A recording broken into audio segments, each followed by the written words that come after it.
crois que le Saint-Esprit est présent ici, dans ce camp, parmi nous, au milieu de nous, en nous. Le Saint-Esprit qui dirige chacune de nos vies et qui dirige aussi la moisson. Et vous savez que Dieu veut toucher la France d'une manière puissante. Il est en train de faire son entrée en France. On l'a vécu d'une manière incroyable.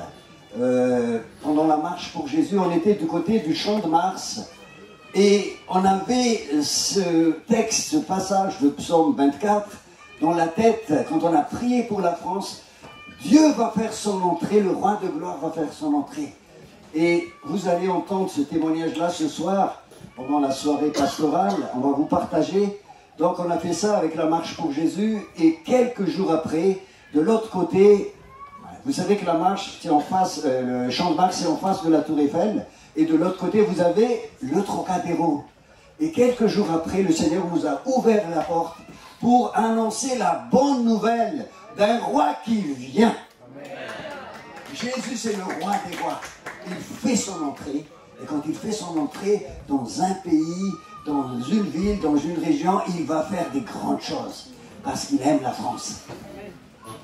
Et ici, il va faire son entrée aussi dans votre vie. C'est vraiment important.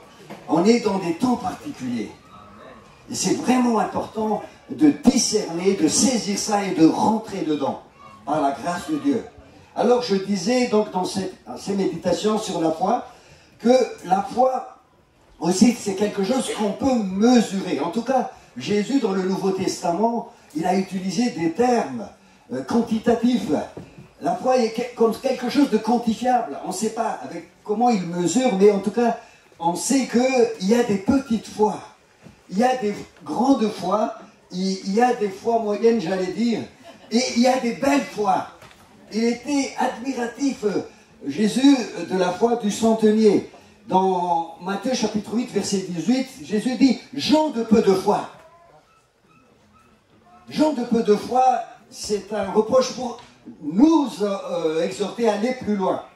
Et dans Luc 24, 25, il dit « Homme sans intelligence et dont le cœur est lent à croire ». Donc il y a des blocages des fois. Et les disciples disent souvent à Jésus « Augmente notre foi ».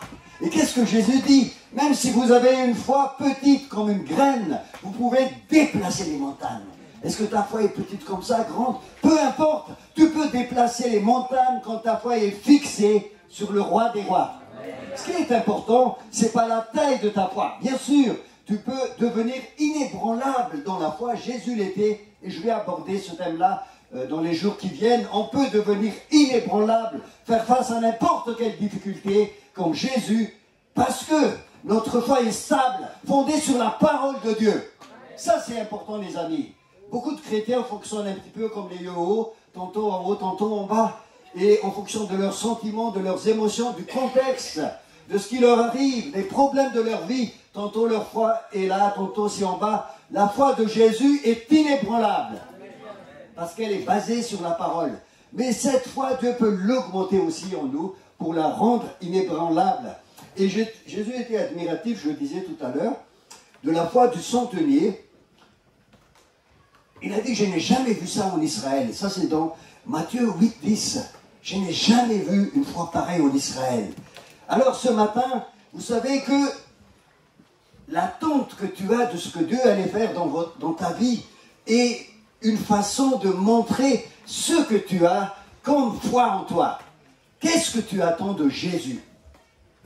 Je ne te demande pas de répondre ça à haute voix, mais tu le dis dans ton cœur. Qu'est-ce que tu attends de Jésus? Réponds à cette question. Et cette attente dépend aussi de la révélation que tu as de Jésus. Qui est Jésus pour toi?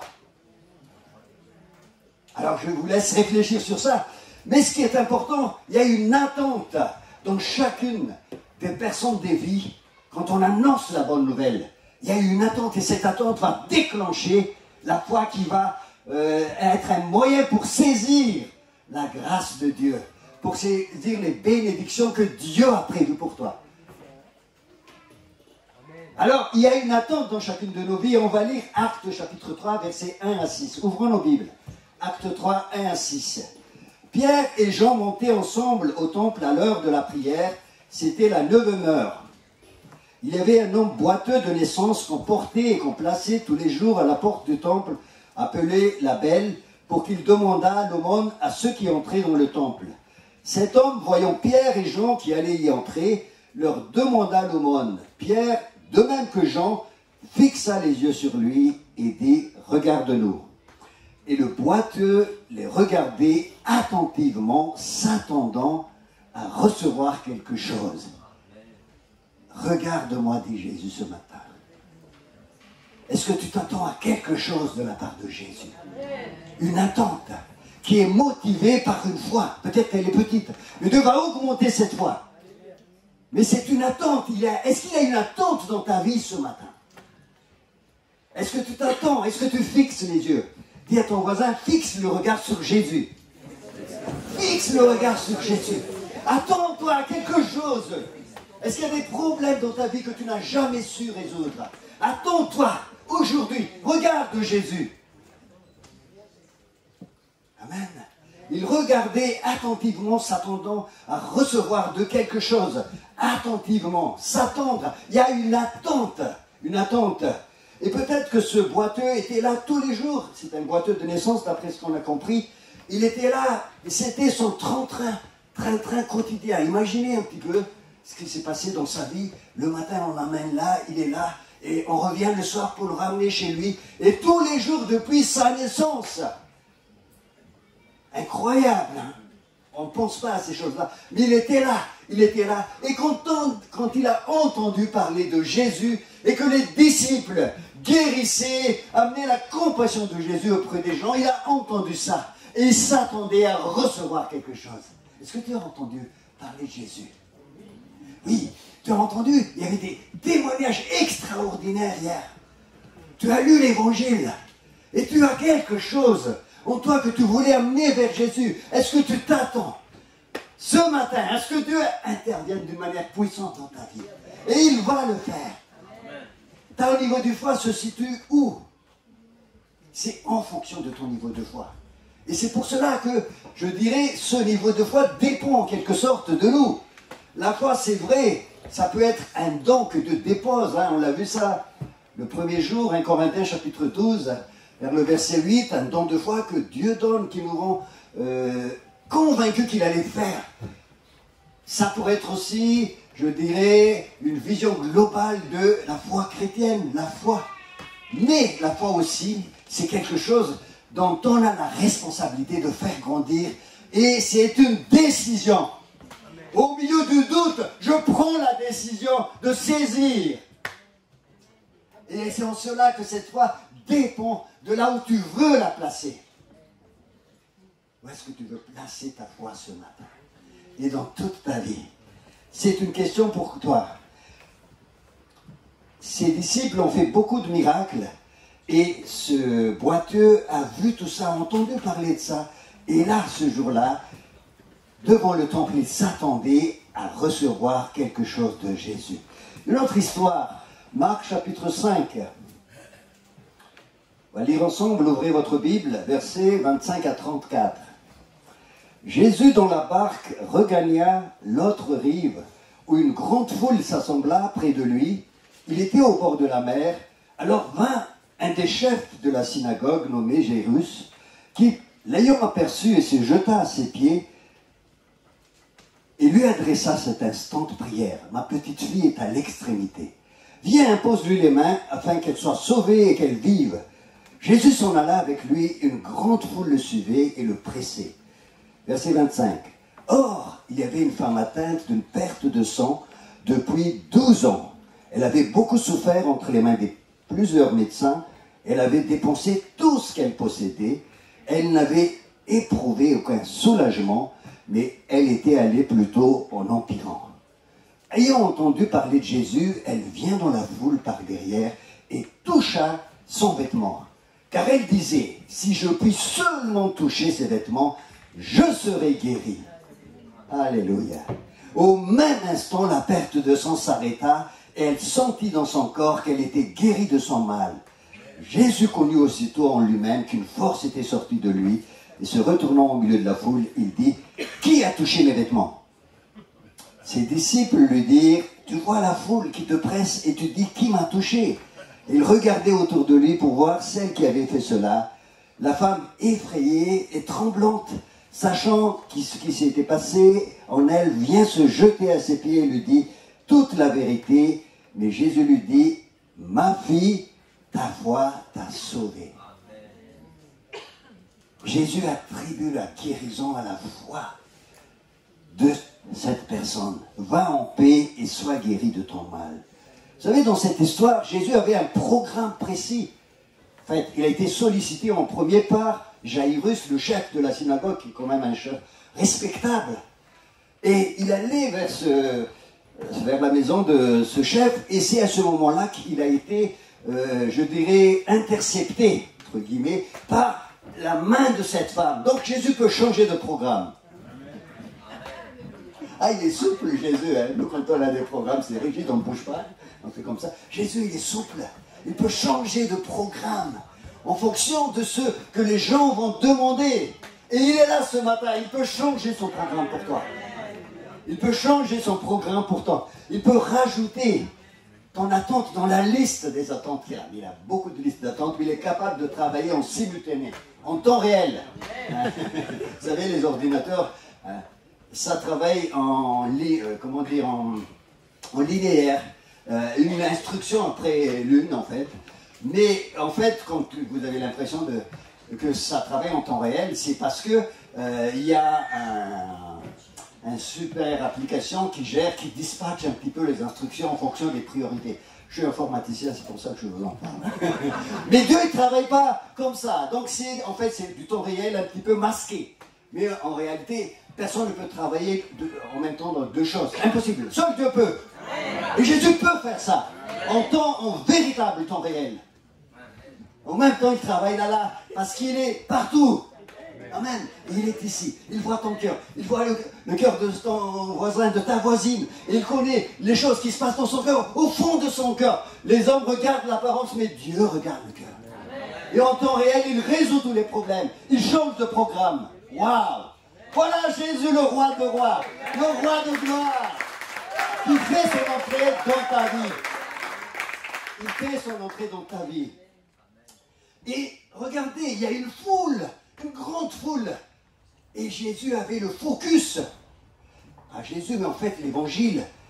Jésus, par l'intermédiaire des écrivains de l'évangile, avait le focus sur cette petite femme invisible. Personne ne voit, personne ne s'intéresse. Mais Dieu avait le focus. Tout est concentré sur elle. Waouh! Et Dieu a le focus sur toi. Même si tu penses que personne ne s'intéresse à toi. Dieu choisit les choses folles du monde pour confondre les sages. Dieu choisit les pauvres pour confondre les riches. Les choses viles du monde et celles qu'on méprise, afin que celles qui ne sont point afin que nulle chair ne se glorifie devant Dieu. Cette femme, l'état de cette femme, verset 26, elle avait beaucoup souffert entre les mains de plusieurs médecins. Elle a dépensé tout ce qu'elle possédait, et elle n'avait éprouvé aucun soulagement. Ça allait plutôt en empirant. Elle avait beaucoup de pertes de sang depuis 12 ans. Plusieurs médecins l'ont vu. Aucune amélioration. Nous ne sommes pas contre les médecins. C'est Dieu qui a donné les médecins, c'est Dieu qui a donné les médicaments pour nous amener à la guérison. Mais ça reste dans des limites que tout le monde connaît. Et Dieu peut nous guérir au travers des médicaments, parce que ça, c'est des bénédictions que Dieu nous donne aussi. La guérison peut être instantanée, comme dans cette histoire, ou progressive, ou au travers des moyens médicaux, des moyens scientifiques. Donc c'est tout ça, la source c'est Dieu. Mais dans cette histoire, les médecins ne pouvaient rien faire pour cette femme. Son état s'empirait. Il n'y avait pas de soulagement, elle avait de plus en plus mal, et le comble, elle a tout dépensé. Peut-être tout ce qu'elle possédait. Donc elle devait être très pauvre, cette femme, malade. Elle avait mal partout, Elle traînait dans les rues, sans espoir ni avenir, désespérée. Mais elle avait une attente. Elle avait une attente. Elle avait une attente. Elle avait entendu parler de Jésus. Verset 27. Lisez le verset 27. Ayant entendu parler de Jésus, elle vient dans la foule. Elle a entendu parler de Jésus. La foi vient de ce qu'on entend, et de ce qu'on entend vient de la parole de Dieu. Romains 10, 17. Cette foi, elle a besoin de grandir en toi. Et quand tu entends des témoignages, que tu entends des chants, quand tu lis des livres, quand tu vois Dieu agir, cette foi grandit en toi quand tu t'attends aussi. Et tu diras dans ton cœur, pourquoi pas moi? Est-ce que tu dis ça ce matin? Oui, pour toi aussi. Pour toi aussi. Jésus t'aime. Jésus a compassion de toi. Jésus guérit parce qu'il a compassion. C'est pas pour faire des miracles, pour des miracles. Il a compassion, il fut ému de compassion. Et c'est ça, l'essence qui fait agir Jésus. C'est la compassion dont le terme original, splagnizomai, c'est un terme imprononçable, mais qui veut dire, dans ses entrailles, elle ne peut pas s'arrêter, Jésus, il est remué, et il veut te toucher parce qu'il t'aime. Il t'aime. Il t'aime. Il t'aime. C'est pour ça qu'il veut t'encourager, te fortifier, te guérir, te sauver. Et un beau jour, elle a entendu parler de Jésus, verset 27. Elle a entendu parler que Jésus pardonne le péché, que Jésus guérit les malades, que Jésus délivre, que Jésus libère, que Jésus ressuscite les morts, que Jésus amène la joie, l'espérance là où il y a désespoir. Il est toujours le même. Il est toujours le même hier, aujourd'hui et éternellement. Et il est ici près de toi ce matin. Ah, il est ici, hein, les amis. La foi, c'est l'assurance des choses qu'on espère. La définition dans Hébreux chapitre 11, verset 1er. L'assurance des choses qu'on espère. Tu espères quoi? C'est quoi ton attente? La foi, c'est cette assurance de saisir les vêtements. L'assurance des choses qu'on espère, la démonstration de celles qu'on ne voit pas. Je ne vois pas Jésus ici, ce matin. Je ne vois pas avec mes propres yeux parce que je marche par la foi et non pas par la vue. Je ne le vois pas, mais je sais qu'il est ici. Et je peux saisir par la foi. Amen. Marchons maintenant par la foi, les amis. Il faut que nous apprenions à marcher de plus en plus par la foi. Et c'est là que commence le début du processus de guérison. Elle a entendu parler de Jésus. Verset 27. Et c'est là que ça commence. Le processus dans ton cœur, dans mon cœur. La foi vient de ce qu'on entend vient de la parole de Dieu. Je dirais même qu'elle se voyait déjà guérie. Parce que qu'est-ce qu'elle a dit? Elle a dit, si je puis seulement toucher ses vêtements, je serai guéri. La foi, c'est saisir. C'est saisir ce que Dieu te donne déjà. Nous sommes sauvés par grâce, par le moyen de la foi.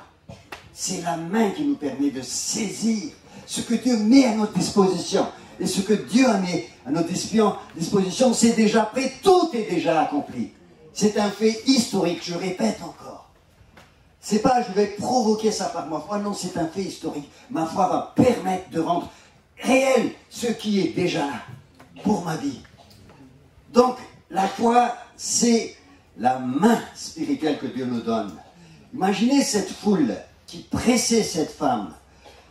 Elle commençait à avoir peur dans son cœur. Pourtant, elle savait qu'elle ne valait plus rien, qu'elle a tout dépensé. Depuis 12 ans, elle traînait dans les rues, anémiée, affaiblie. Elle rassemble toutes ses forces. Et vous savez que dans la religion juive, elle n'a pas le droit de circuler partout comme ça. Quand on a des pertes de sang comme ça, on n'a pas le droit. On est impur, ça c'est dans Lévitique chapitre 15, versets 25 et 29. C'est écrit, je vais vous lire rapidement le 27.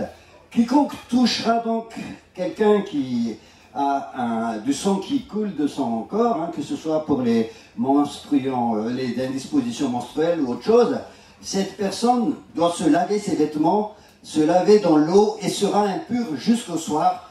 Et verset 28 du Lévitique 15, lorsqu'elle sera purifiée de son flux, elle comptera 7 jours après lesquels elle sera pure. Donc elle n'avait pas le droit, selon la religion, de circuler comme ça dans les rues et d'être en contact avec les gens. Mais elle n'était pas religieuse, cette dame. Des fois, la religion nous bloque les amis. Jésus n'est pas dans la religion, il est dans la relation. Et il est ici ce soir. Si tu as envie de sauter au plafond comme ce boiteux, saute au plafond! Jésus n'est pas dans la religion. Jésus est dans la relation. Et ce qui est le problème avec nous, qui avons connu Jésus, au bout de quelque temps, nous devenons un peu religieux. Nous n'osons plus. Revenons dans la simplicité de la foi. Revenons dans la simplicité. Cette femme avait osé affronter tout ça. Et même, on peut considérer cette femme comme, j'ose utiliser le mot comme une voleuse, parce qu'elle n'a pas demandé l'autorisation de Jésus. Hein? Elle n'est pas dans la religion, c'est presque une voleuse. Elle vient par derrière, elle tire comme ça. C'est fou, mais elle avait une attente très forte dans son cœur. Une attente très forte de son cœur. Et c'est ça qui est incroyable. Sans la foi, il est impossible de plaire à Dieu. Hébreux 11:6. Nous allons voir aussi ce chapitre plus tard. Donc elle a fait un pas de foi. À partir de cette attente, elle a fait un pas de foi. Le Seigneur attend de toi un pas de foi. Un pas de foi. Alors ne te regarde pas toi-même. Ne te dis pas je suis nul, je ne vaux rien. Regarde tous les échecs dans ma vie. Toutes les erreurs que j'ai faites. Hein, c'est vrai, moi j'en ai fait plus que toi. Demandez à ma femme. Mais si tu regardes ça, tu ne pourras pas saisir. Regarde Jésus. Parce que la foi, c'est Jésus. Les yeux fixés sur Jésus, l'auteur de notre foi. Avec la petite attente que tu as. Va vers Jésus. Saisis les vêtements de Jésus. Et tu verras la gloire de Dieu dans ta vie. En partant de tes vêtements, ce qui va se passer ici va être extraordinaire. Elle sera l'objet de l'admiration de tout le monde. Et la foi va grandir dans cette ville. Amen. Alors regardez aussi une autre personne. Vous le connaissez, c'est Bartimée. Vous connaissez l'histoire de Bartimée, hein? Vous voyez, il y a beaucoup d'histoires comme ça dans la Bible. Bartimée, c'est quelqu'un qui criait à l'entrée de la ville de Jéricho. Il criait, il n'arrêtait pas. Tout le monde méprisait Bartimée, mais lui, il savait, il a entendu qu'il y avait quelqu'un qui s'appelle Jésus, fils de David. Parce qu'il dit, ayez pitié de moi, fils de David. Il savait dans son cœur qui est Jésus. C'est pour cela que je vous ai dit tout à l'heure que la foi dépend de ton attente, mais ton attente s'appuie sur une révélation de Jésus. Qui est Jésus pour toi? Il est le Fils de Dieu. Il est mon Seigneur, mon Sauveur, mon guérisseur, mon Papa. Et je m'attends à lui. Est-ce que c'est ça? Et quand il a crié, les gens, les disciples, hein, toujours cette histoire, hein, des fois bloquée par les gens qui sont autour de Jésus, la foule, hein, qui empêche en fait les gens qui ont vraiment soif et faim de connaître Jésus. Qu'est-ce qui s'est passé? Les disciples ont dit, tais-toi, tu nous embêtes, laisse se dérouler le programme tranquillement. Le programme de Jésus, c'est aller dans la ville de Jéricho. Tais-toi, écarte-toi un peu. Mais Jésus l'a entendu. Il a dit, appelle-le. Lève-toi, le maître t'attend. Il bondit, il court vers Jésus. Et Jésus lui dit, que veux-tu que je fasse pour toi? Que veux-tu que le Seigneur fasse pour toi ce matin? Je vais inviter l'équipe de louange. On va passer du temps un petit peu dans la louange. Et après, je vais prier pour vous. Que veux-tu que je fasse pour toi ce matin? C'est la question que le Seigneur. Et après, le Seigneur va dire, ta foi t'a guéri. Ton attente, la puissance de Jésus se déploie au moment même où tu laisses le Seigneur frayer un chemin dans ta vie au travers de ta voix. Alors je vous invite à vous lever, On va chanter et commence à réfléchir. Je t'adore, tu es là, agissant parmi nous. Je t'adore, tu es là, tu restaures les cœurs brisés. Je t'adore. Ne chante pas, juste crois ce que tu chantes. Alléluia, tu es là, tu transformes nos vies. Je t'adore, oui je t'adore. Élève ta voix, tu ferais un chemin, Jésus, ce matin, alléluia. Tu ferais un chemin au Père des miracles. Tu tiens tes promesses, lumière dans les ténèbres. Mon Dieu, c'est ce que tu es. Tu ferais un chemin, au Père des miracles. Tu tiens tes promesses, lumière dans les ténèbres. Mon Dieu, c'est ce que tu es. Tu ferais un chemin, au Père des miracles. Tu tiens tes promesses, lumière dans les ténèbres. Mon Dieu, c'est ce que tu es. Tu ferais un chemin, au Père des miracles. Tu tiens tes promesses, lumière dans les ténèbres. Mon Dieu, c'est ce que tu es. C'est ce que tu es. C'est ce que tu es. C'est ce que tu es. C'est ce que tu es. C'est ce que tu es. C'est ce que tu es. Tu es le guérisseur. Tu guéris toute maladie. C'est ce que tu es. C'est ce que tu es. Alléluia, tu opères des miracles ce matin. Tu touches les cœurs ce matin. Tu restaures les cœurs brisés ce matin. C'est ce que tu es. C'est ce que tu es.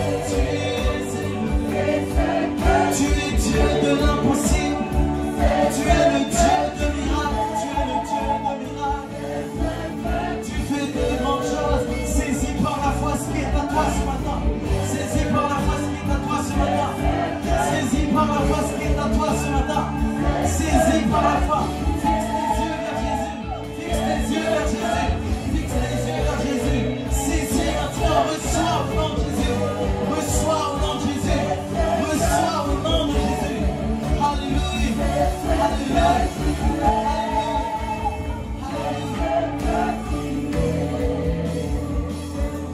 Alléluia. Reçois maintenant. Reçois maintenant, saisis ce qui est à toi, saisis ta part ce matin. Il y a quelque chose qui se passe. Ça n'arrive pas qu'aux autres, c'est à toi personnellement. C'est à toi que Jésus est venu ce matin. C'est pour toi que Jésus est venu ce matin. Ce n'est pas seulement pour ton voisin, c'est pour toi. C'est pour toi. Saisis ta part ce matin. Alléluia. Reçois dans le nom puissant de Jésus. Reçois ta guérison dans le nom puissant de Jésus. Reçois ta restauration dans le nom puissant de Jésus. Alléluia. Alléluia. Alléluia. Tu es là parmi nous. Tu agis dans nos vies. Oh Jésus. Jésus. Ce nom qui sauve. Jésus. Ce nom qui guérit. Jésus, ce nom pour qui rien n'est impossible. Jésus, Jésus, Jésus. Appelle le nom de Jésus ce matin, appelle le nom de Jésus. Alors que tu appelles ce nom, ta maladie est guérie. Alors que tu appelles ce nom, ta vie est restaurée. Alors que tu appelles ce nom, toutes choses sont résolues. Alors que tu appelles ce nom, sa joie s'instaure en toi. Alors que tu appelles ce nom, sa paix s'installe en toi. Alléluia. Alors que tu appelles ce nom, tu es délivré, tu es libre. Alors que tu appelles ce nom, les chaînes sont brisées. Appelle le nom de Jésus, le nom au-dessus de tout nom. Le nom devant qui tout genou fléchit. Il est le Seigneur des Seigneurs, le Roi des Rois.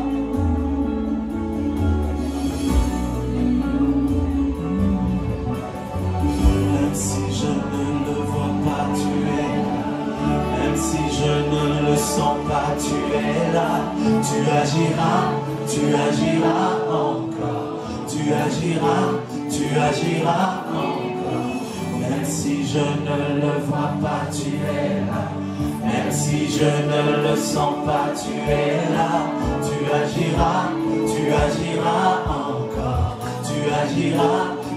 Même si je ne le vois pas, même si je ne le vois pas, tu es là. Même si je ne le sens pas, tu es là. Tu agiras encore. Tu agiras. Même si je ne le vois pas, même si je ne le vois pas, tu es là. Même si je ne le sens pas, tu es là. Tu agiras encore. Tu agiras. Même si je ne le vois pas, même si je ne le vois pas, tu es là.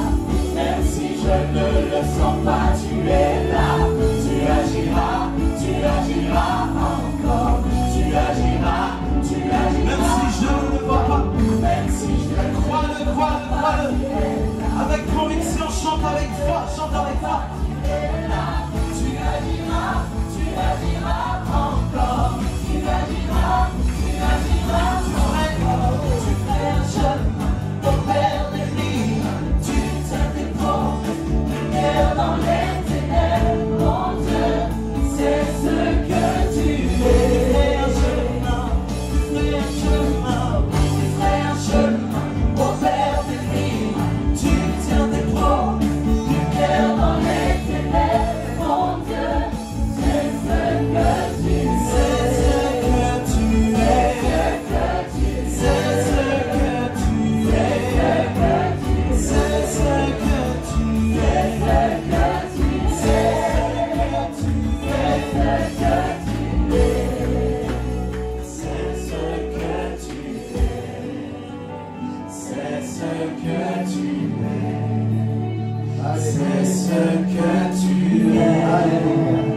C'est ce que tu es.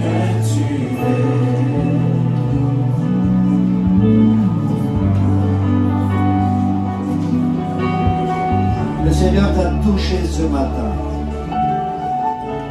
Merci Seigneur pour la guérison, pour la restauration, pour l'encouragement, pour la libération. À chacune des vies ici, que ton nom soit élevé. Amen, amen. Nous remercions le Seigneur parce qu'il a dit tout ça. Amen, amen. Acclamons le Seigneur.